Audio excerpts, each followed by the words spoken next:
Hi everyone, this is Chandra Chaudhary और आज हम करेंगे क्लास 11th बायोलॉजी।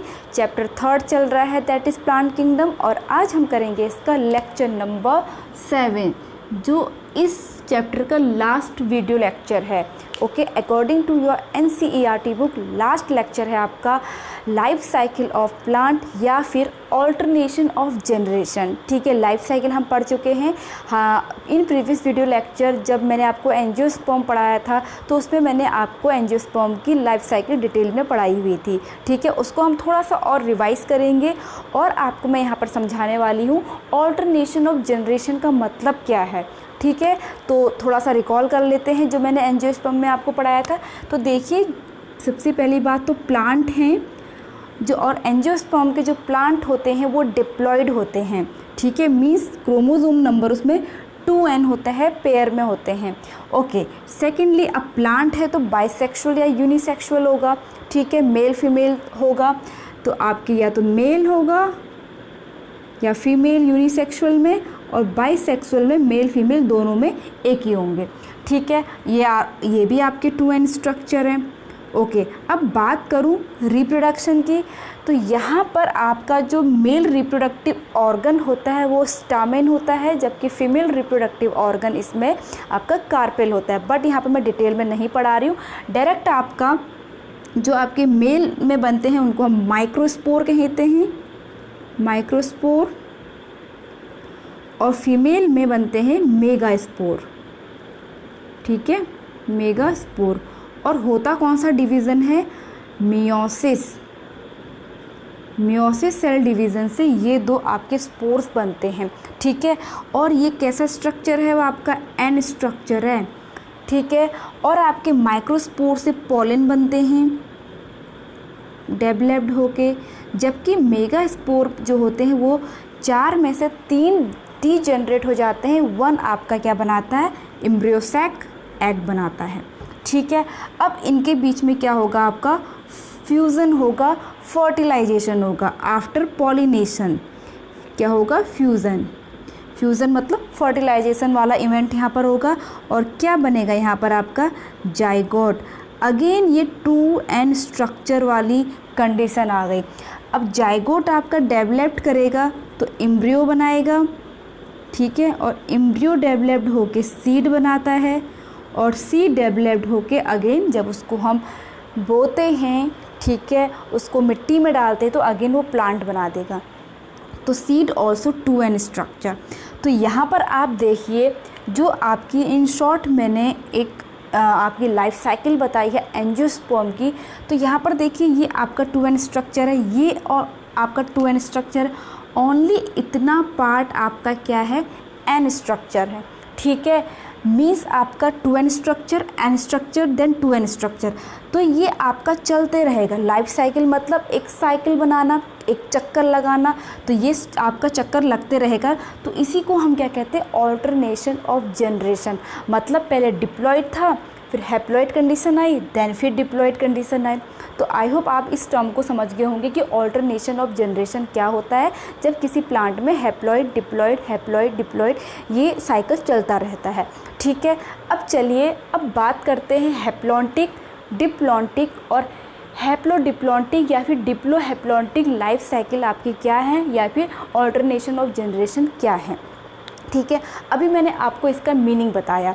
तो देखिए, हमने 5 किंगडम क्लासिफिकेशन में जो प्लांट का पढ़ा, ठीक है, प्लांट वाला जो किंगडम पढ़ा उसमें हमने 5 इसमें इसके सब डिविजन्स पढ़े। ठीक है, जैसे आपके एल्गी है, ब्रायोफाइटा है, एंड आपका टेरिडोफाइटा है, एंड जिम्नोस्पर्म है, एंड एंजियोस्पर्म है। तो सबसे प्रिमिटिव कौन है? एल्गी है। ठीक है, तो एल्गी के टाइम पर क्या होता था?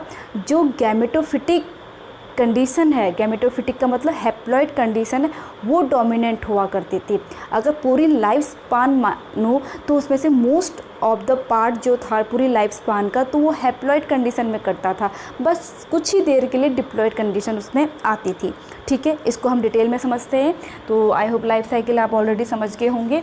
तो पहला, जैसे कि आपको यहाँ पर लाइफ साइकिल दिखाई दे रही है, वो हैप्लॉन्टिक है। तो हैप्लॉन्टिक को समझिएगा, ठीक है। तो यहाँ पर जैसे कि मैंने कहा कि हैप्लॉन्टिक में जो मेन आपकी प्लांट बॉडी होती है वो क्या होती है, गैमेटोफाइट होती है। क्या होती है, गैमेटोफाइट। और इस गैमेटोफाइट की अगर मैं कैरेक्टर बताऊं तो ये आपका डोमिनेंट होता था, डोमिनेंट, ठीक है। फ्री लिविंग था, फोटोसिंथेटिक था, मीन्स फोटोसिंथेटिक की प्रोसेस कर सकता था, तभी तो ये फ्री लिविंग हुआ, किसी पे भी ये डिपेंडेंट नहीं था, ठीक है, सिंथेटिक। तो ये इसकी खासियत थी, ठीक है। तो देखिए यहाँ पर, और ये क्या है आपका हैप्लॉइड कंडीशन है। गैमेटोफाइट क्या होती है आपकी, हैप्लॉइड कंडीशन थी ये। उससे फिर गैमेटोजेनेसिस हुआ, गैमीट्स बने, गैमीट्स का फिर आपस फ्यूज़न हुआ, देन जाइगोट बना, ठीक है। अब जाइगोट की यहाँ पर अगर मैं बात करूँ तो जाइगोट मतलब ये कंडीशन आ गई स्पोरोफिटिक कंडीशन। ये कंडीशन क्या आई आपकी, स्पोरोफिटिक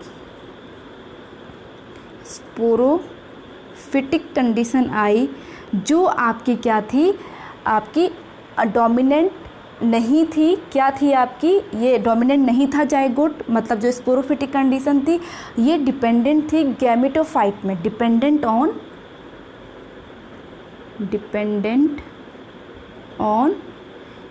गैमेटोफाइट, ठीक है। मीन्स ये उससे अपना न्यूट्रिशन लेता था, ठीक है। जैसे ये गैमेटोफाइट है, उसके ऊपर से ये स्पोरोफाइट आ गया, तो ये इससे न्यूट्रिशन लेता था। और ये बहुत कम समय के लिए ये कंडीशन होती थी। और जो जाइगोट इसमें होता था ये केवल सिंगल सेल का बना होता था, सिंगल सेल, और तुरंत उसमें मियोसिस प्रोसेस हो जाती थी और स्पोर का फॉर्मेशन हो जाता था। And spore again haploid condition है, और स्पोर आपकी सुटेबल कंडीशन में देन गैमेटोफाइट जो प्लांट बॉडी उसको बना देते थे। तो यहाँ पर आप देख रहे होंगे, ऑब्जर्व कर रहे होंगे, जो होल यहाँ पर पार्ट है आपका, उसमें से जो डिप्लॉइड कंडीशन है, स्पोरोफिटिक कंडीशन है, वो कुछ ही देर के लिए है। डोमिनेंट कौन सी है, हैप्लॉन्टिक है।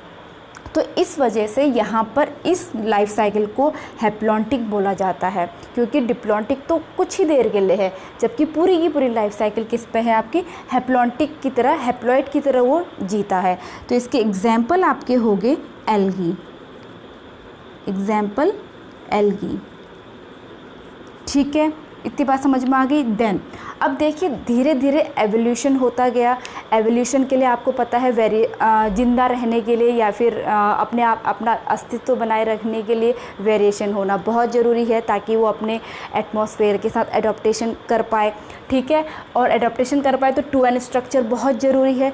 2n स्ट्रक्चर जब होगा, ठीक है, वो और अपना जब ग्रोथ करेगा तो उसमें से बहुत ज़्यादा स्पोर बनेंगे और उनकी फिर संभावनाएं बढ़ जाएंगी प्लांट बनाने के लिए। अगर देखो डायरेक्ट जाइगोट जब 2n स्ट्रक्चर है, जब डायरेक्टली वो स्पोर बना दे रहा है तो कितने स्पोर बनेंगे, 2-4 स्पोर बनते हैं मियोसिस से, तो उनकी ज़रूरी नहीं है कि 4 स्पोर प्लांट बनाए। तो यहाँ पर इवोल्यूशनरी की तरह ये ग्राफ आपका बढ़ता जाएगा। तो यहाँ पर मेरा आपसे क्वेश्चन है, अब इसके बाद डिप्लॉन्टिक आएगा कि हैप्लोडिप्लॉन्टिक कंडीशन आएगी, ठीक है। तो सोचिए, जल्दी बताइए। तो ऑब्वियसली पहले आपकी इसके बाद कौन सी स्टेज आएगी आपकी, हैप्लोडिप्लॉन्टिक, क्योंकि ये आपका बढ़ जाएगा। ये नहीं कि डायरेक्ट पहले इतना बढ़ गया फिर इतना ग्राफ कम हो गया, पहले ये कंडीशन आएगी, इसलिए पहले हम इसको समझ लेते हैं, ठीक है। अब देखिए एल्गी के बाद क्या था, ब्रायोफाइट्स थे।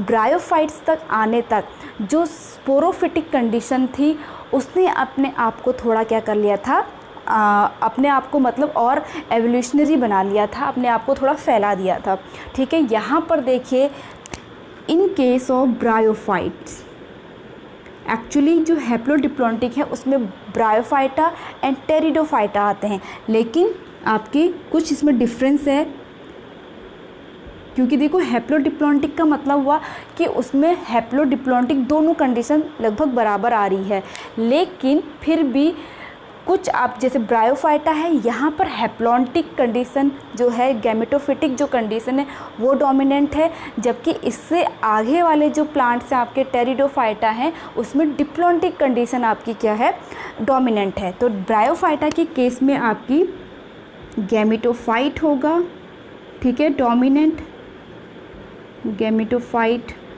डोमिनेंट है, ठीक है, डोमिनेंट, फ्री लिविंग है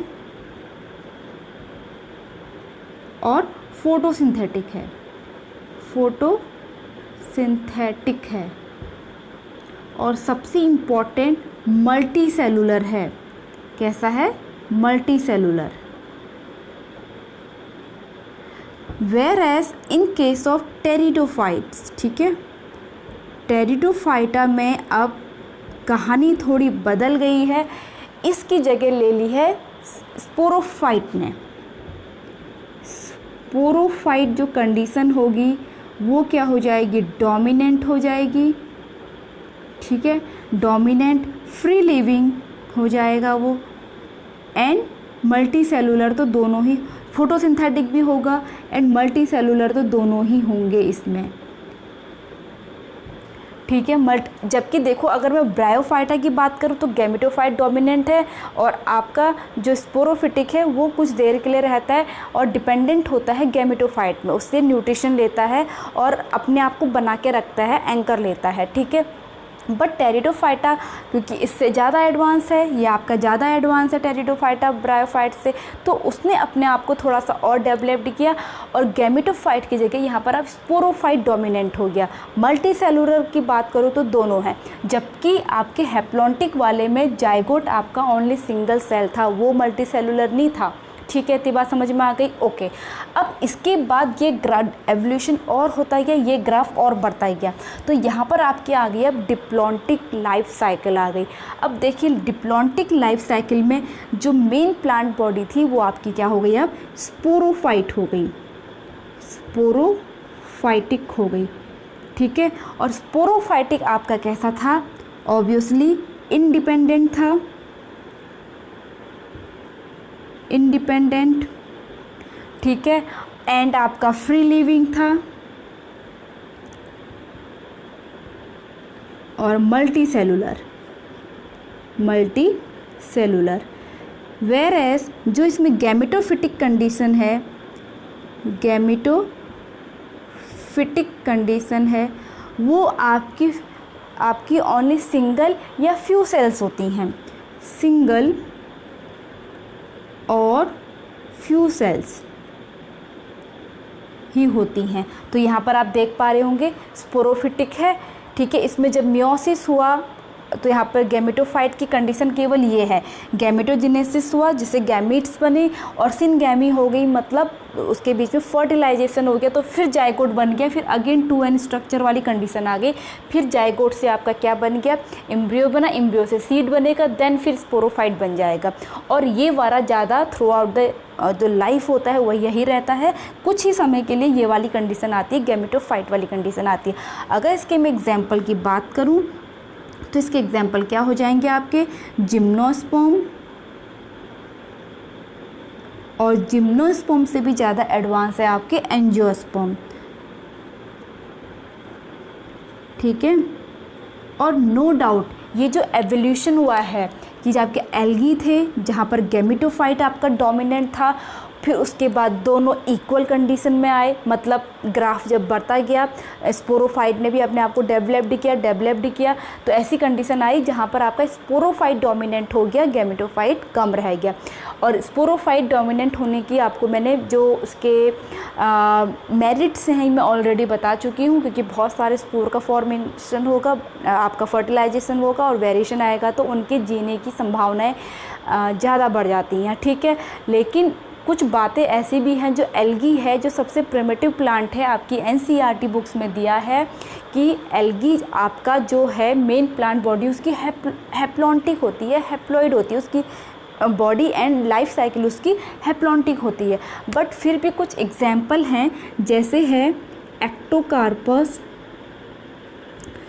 ये आपका कैसा था, ये आपका हैप्लोडिप्लॉन्टिक था। कैसा था, हैप्लोडिप्लॉन्टिक, ठीक है। वेयर एज एक एग्जाम्पल और है फ्यूकस का, जो टोटली डिप्लॉन्टिक। ओके, इतनी बात सबको समझ में आ गई। ओके, तो यहाँ पर आप देख सकते हैं कि पहला आपका हैप्लॉन्टिक आया, देन हैप्लोडिप्लॉन्टिक, जहाँ की ब्रायोफाइटा में गैमेटोफाइट डोमिनेंट था, स्पोरोफाइट टोटली या फिर पार्शियली डिपेंडेंट था गैमेटोफाइट पर। बट टेरिडोफाइटा में आते आते कंडीशन चेंज हो गई, स्पोरोफाइट डोमिनेंट हो गया, जबकि गैमेटोफाइट आपका छुप गया, मतलब उसकी जो लाइफ है, ठीक है, वो बहुत कम समय के लिए आती थी और बाद में स्पोरोफाइट होने के बाद वो डीजेनरेट हो जाता था। देन डिप्लॉन्टिक कंडीशन आई, जहाँ पर स्पोरोफाइट आपका मेजर पार्ट रहता है प्लांट में, और हैप्लॉन्टिक वाली कंडीशन कुछ ही समय के लिए आती है। तो आई होप आपको ये ऑल्टरनेशन ऑफ जनरेशन क्लियर हो गया होगा, समझ में आ गया होगा। आप इसका स्क्रीनशॉट ले सकते हैं, बहुत इंपॉर्टेंट है, एक एक लाइन आपकी मैंने एनसीईआरटी बुक से ली है। अगर आपको ये वीडियो लेक्चर हेल्पफुल लगा हो, अच्छा लगा हो, तो please hit the like, leave the comment, subscribe to my channel and press the bell icon. और मैं मिलूंगी अपनी नेक्स्ट वीडियो के साथ, जिसमें हम डिस्कस करेंगे इसके एनसीईआरटी क्वेश्चंस को हम सॉल्व करेंगे। तो तब तक के लिए स्टे ट्यून, बाय बाय।